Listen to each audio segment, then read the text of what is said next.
So one of the biggest issues my clients on Webflow have had to deal with is an issue with the editor.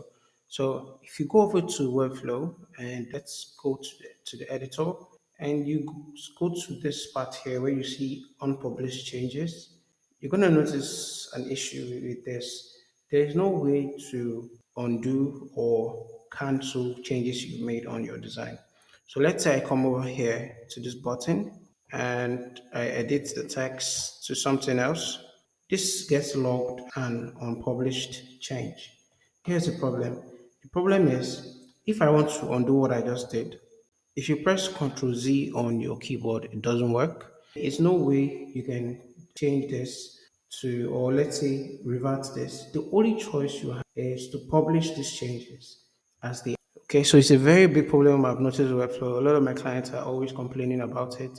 So if you're on Webflow and you mistakenly change something and you don't want to publish this, you have to publish it because there is no other way except you go in here again and edit this back to how it was.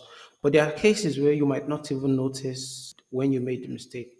So you have to come back, find that exact thing that you changed by mistake and change it. That's a very, very bad way of, that's a very bad user experience. And a lot of people have mentioned this in Webflow forum, but it seems like they don't want to fix this. It's been over 6 to 7 years now that this issue has existed basically since the beginning of the site's the editor feature. So yeah, I just felt like I had to make a video about this. So one way that I'm tackling this with my client is actually taught them a simple way to resolve this issue.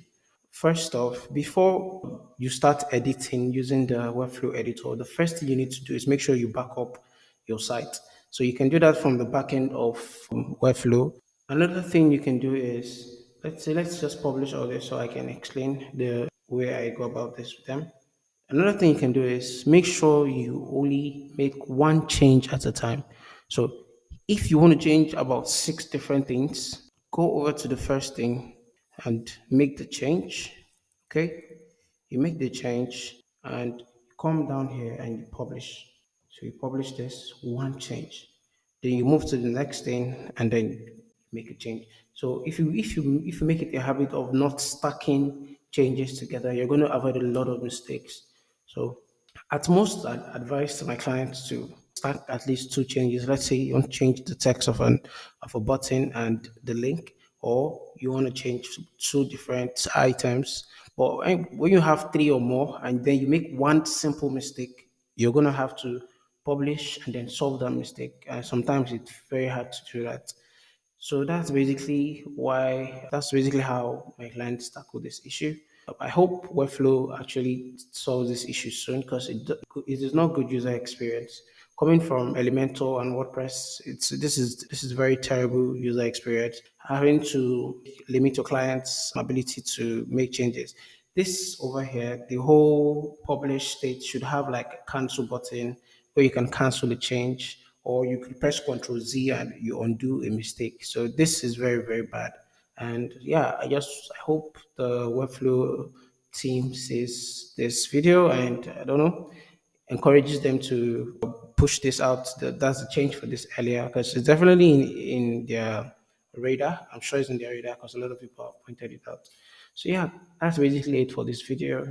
If you have any questions or anything you'd like me to cover around Webflow maintenance, don't hesitate to leave a comment on the comment section below.